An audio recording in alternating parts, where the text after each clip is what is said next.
Hello students, good afternoon. आज class है BMW की basic of mechanical and electrical engineering.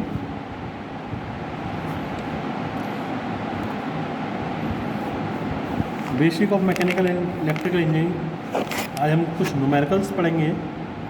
Numerical पहला है, अगर एक प्रतिरोध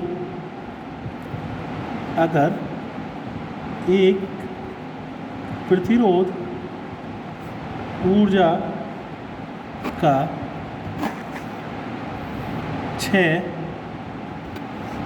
250 वाट की दर से करता है।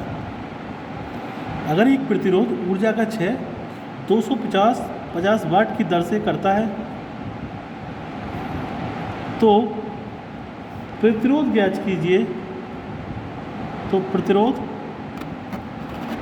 कीजिए।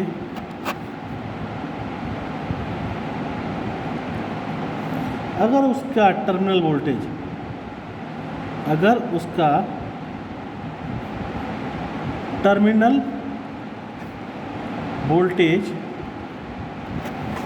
100 वोल्ट है, 100 वोल्ट है। ठीक है रहे।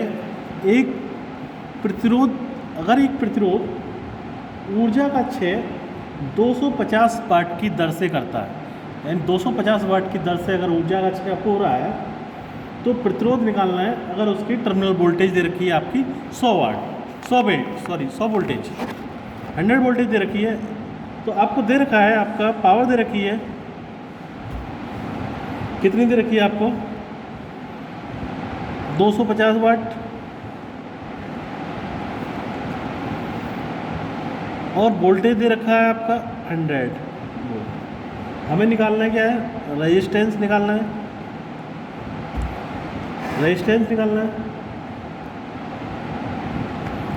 रेजिस्टेंस कैसे निकालेंगे?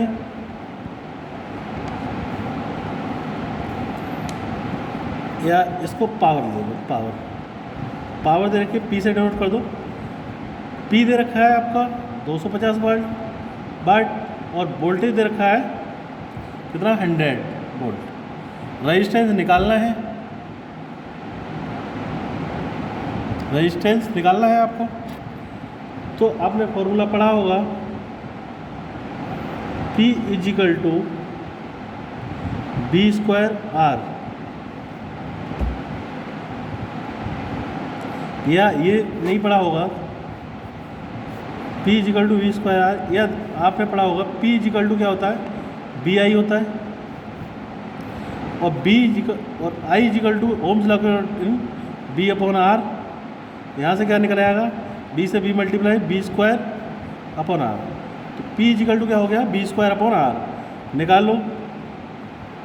B कितना देखा है 250, कितना देखा है 100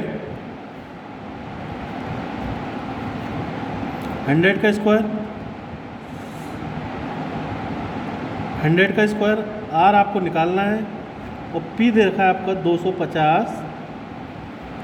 यहाँ से R = क्या हो जाएगा 100² अपॉन 250, 100 × 100 अपॉन 250, 0 से 0 कैंसिल आउट, 2500 का 100 और 4 × 2 40 ओम आ गया आपका रेजिस्टेंस कितना आ गया आपका 40 ओम। अगर एक प्रतिरोध ऊर्जा का 250 वाट की दर से करता है तो प्रतिरोध ज्ञात करना था, और टर्मिनल वोल्टेज दे रखी है 100 वोल्ट। आपको पता है P दे रखी है, वोल्टेज दे रखा है, और रेजिस्टेंस निकालना है। आपको पता है P = क्या होता है, BI होता है। P = BI, ओम्स लॉ के अकॉर्डिंग I = क्या हो जाएगा B/R। I की जगह हमने क्या काट दिया, यहाँ लिख दो, चूँकि I = क्या होता है B/R। I = क्या होता है B/R, यहाँ पुट कर दिया हमने, तो हो गया B²/R। ये इक्वेशन में पुट कर दिया। P की जगह 250, B² आपका 100 दे रखा है, 100 का स्क्वायर अपॉन R। R की वैल्यू यहाँ से हमने निकाल ली। ये था न्यूमेरिकल आपका। दूसरा न्यूमेरिकल है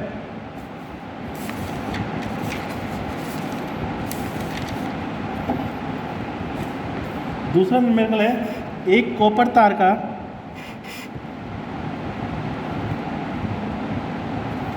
एक कॉपर वायर का रेजिस्टेंस या प्रतिरोध, एक कॉपर वायर का रेजिस्टेंस जिसकी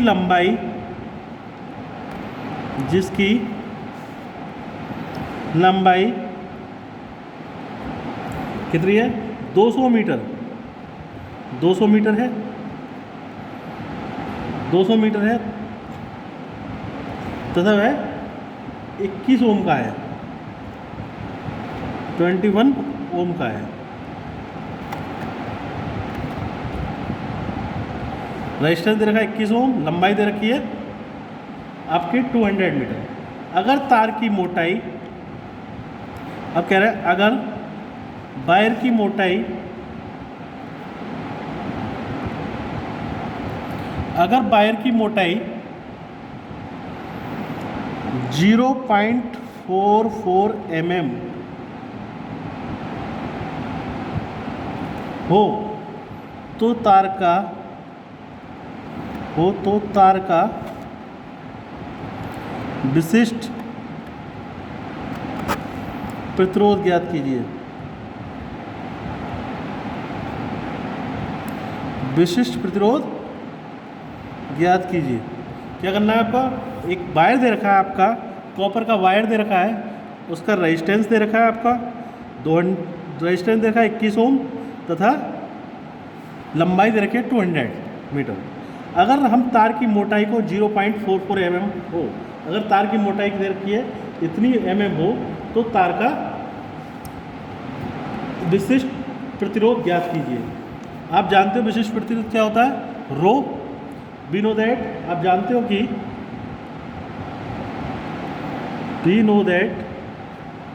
हम जानते हैं कि R इजिकल टू क्या होता है, रो L अपॉन A। ये फॉर्मूला पढ़ा होगा। क्वेश्चन में क्या क्या दे रखा है आपका, क्वेश्चन में क्या क्या दे रखा है, एक तो आपकी लेंथ दे रखी है, लेंथ कितनी है 200 मीटर, और क्या दे रखा है, रेजिस्टेंस दे रखा है, रेजिस्टेंस कितना है 20 ओम 1 ओम, और क्या दे रखा है, डायमीटर दे रखा है वायर का 0.44 mm, या कह सकते हैं हम इसको मीटर में चेंज कर लो 0.44 इंटू 10 की पावर -3 मीटर। ठीक, ये डायमीटर दे रखा है। एरिया का फॉर्मूला पता है, वायर का अगर हम एरिया निकालना हो तो एरिया इजिकल टू क्या होता है, पाई d² by 4, pi d² by 4, पाई ऐसे रहने दो, डी की वैल्यू आप लगा दो, दे रखी है 0.44 इंटू 10 की पावर -3 अपॉन 4। ठीक है, ये आ गई इतने मीटर स्क्वायर, किस में आ जाएगा area, metre square. Rho is equal to क्या हो जाएगा, R इजिकल टू क्या होता है, रो L अपॉन A, तो यहाँ से रो इजिकल टू क्या आ जाएगा, R A upon L। R की वैल्यू आपको दे रखी है, R की वैल्यू कितनी है 21 ओम, इंटू एरिया आपको पता है पाई इंटू 0.44 इंटू 10 की पावर -3 अपॉन 4, एरिया आ गया। और आपका लेंथ दे रखी है, लंबाई कितनी दे रखी है 200 ओम, 200 ओम दे रखी है। जब आपको इसको कैलकुलेशन करोगे, कैलकुलेशन करने पे पाई d², सॉरी कोई वो है अपन में पाई d² होगा, इसको स्क्वायर पाई d², जब इसको कैलकुलेशन करोगे तो ये आएगा 1.597 इंटू 10 की पावर -8, यूनिट क्या होती है इसकी, ओम मीटर, ओम मीटर। ये हो गया न्यूमेरिकल इसका। दोबारा देख लो, एक कॉपर क्या दे रखा है, एक कॉपर वायर दे रखा है जिसका रेजिस्टेंस आपको दे रखा है 21 ओम तथा लंबाई दे रखी है 200 मीटर। तार की मोटाई दे रखी है 0.44 mm। तो तार का विशिष्ट प्रतिरोध ज्ञात कीजिए। विशिष्ट प्रतिरोध क्या होता है तार का, आपने फॉर्मूला पढ़ा होगा, R is equal to rho L upon A. क्या क्या दे रखा है आपका, एक तो आपकी लेंथ दे रखी है एल, वो रेजिस्टेंस दे रखा है, और डी दे रखी है, डायमीटर दे रखा है। क्या करा हमने, डायमीटर को मीटर mm में दे रखा था, डायमीटर को पहले क्या करा मीटर में चेंज कर लिया 10⁻³ से। एरिया इजिकल टू पता है आपको क्या होता है फॉर्मूला, πd²/4। ये इसमें इक्वेशन में पुट कर दिया। फिर क्या करा, R is equal to rho L upon A हमें पता है। यहाँ से हम क्या करेंगे, रो की वैल्यू निकालेंगे। रो इजिकल टू क्या हो जाएगा, RA अपॉन एल। आर आपको आर की वैल्यू पता है, ए की वैल्यू पता है, एल की वैल्यू पता है, तीनों की वैल्यू पता है, हमने इक्वेशन में रख दी, पुट कर दी। और जब हम कैलकुलेट कर लिया तो रो आ गया आपका 1.597 इंटू 10⁻⁻8 ओम मीटर। नेक्स्ट न्यूमेरिकल देखते हैं इसका।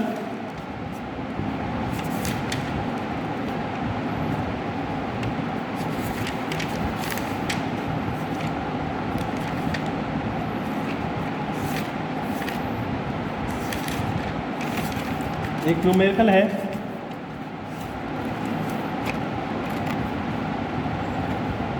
एक बेलनाकार तार को खींचकर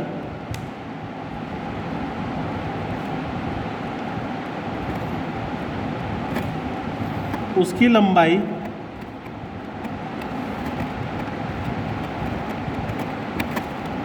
10% बढ़ा दी जाती है।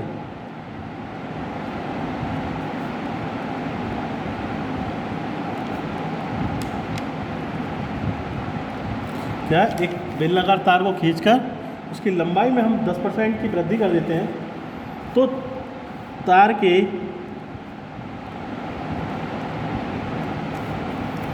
प्रतिरोध में प्रतिशत वृद्धि की गणना कीजिए। प्रतिशत वृद्धि की गणना कीजिए। क्या करना है, एक बेलनाकार तार देखा है, एक बेलनाकार तार को खींचकर उसकी लंबाई में हम 10% की वृद्धि कर देते हैं तो तार के प्रतिरोध में प्रतिशत वृद्धि की गणना करनी है। मान लिया हमने कि तार की लंबाई क्या थी प्रारंभ में, तार की लंबाई L थी, तार की लंबाई L। अब देखो प्रश्न के अनुसार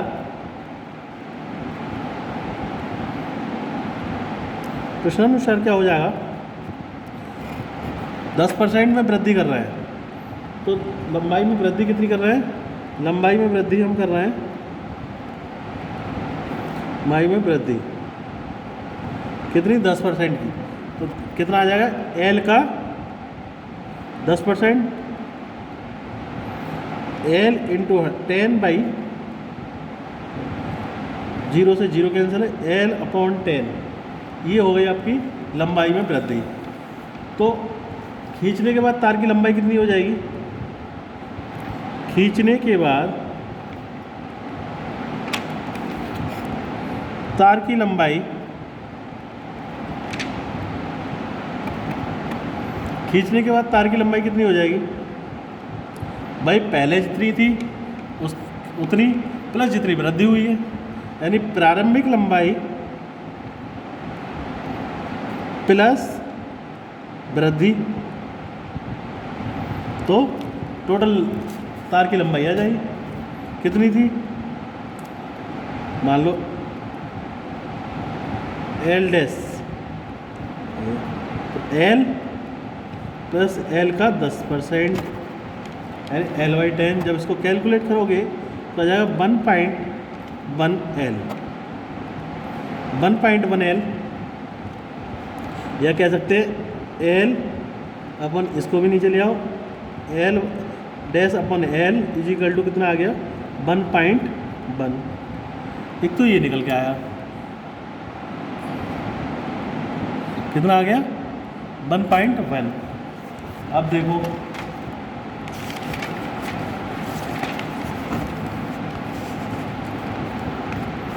क्या निकाल लिया हमने, एल डैश अपॉन एल निकाल लिया 1.1। अब एरिया की बात करते हैं। तार का क्षेत्रफल क्या था, मान लो तार का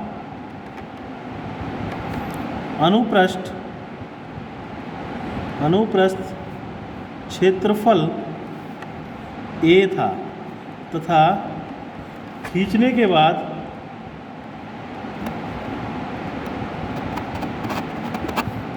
बाद A डैश है। तार का आयतन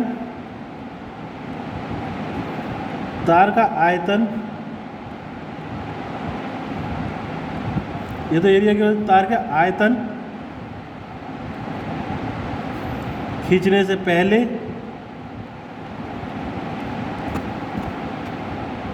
तथा बाद में समान रहेगा। क्यों समान रहेगा, क्योंकि जब आप तार वायर को खींचोगे तो उसमें क्या होगा, लंबाई में वृद्धि हो जाएगी और उसकी मोटाई में क्या हो जाएगी, कमी हो जाएगी। मोटाई में कमी होने से और तार की लंबाई में वृद्धि हो जाएगी, इसलिए आयतन आपका समान रहेगा। अर्थात कह सकते हैं आयतन इक्वल टू क्या होता है, area into length, area into length बराबर खींचने के बाद ये हो गया। तो यहाँ से निकाल सकते हैं A upon A dash is equal to L dash upon L is equal to क्या होता है 1.1। इसी प्रकार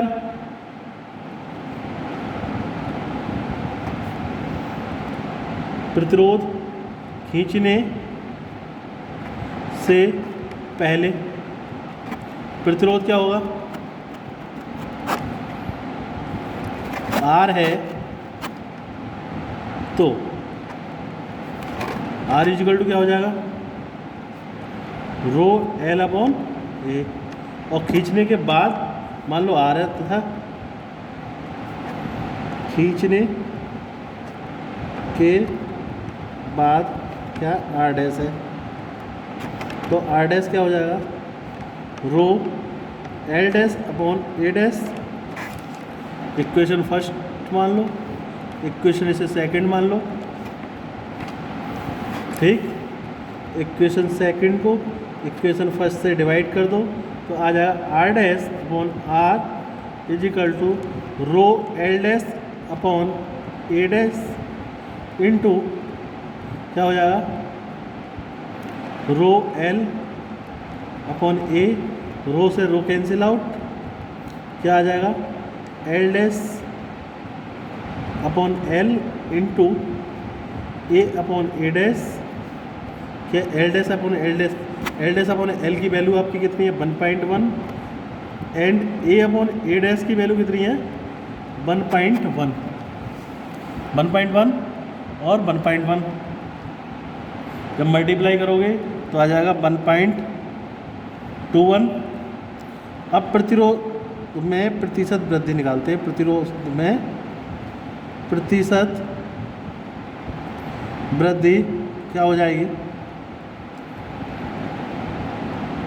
R डैश माइनस R, यानी रेजिस्टेंस में जितनी वृद्धि हो रही है, अंतिम रेजिस्टेंस माइनस प्रारंभिक upon R into 100, value put कर दो, क्या आ जाएगा 1.21 माइनस कितना 1 अपॉन 1 इंटू 100, क्या आ जाएगा 0.21 इंटू 100, यानी 21% की वृद्धि आ गई, 21% की वृद्धि आ गई। ठीक है, आज के लिए इतनी क्लास। Thank you class.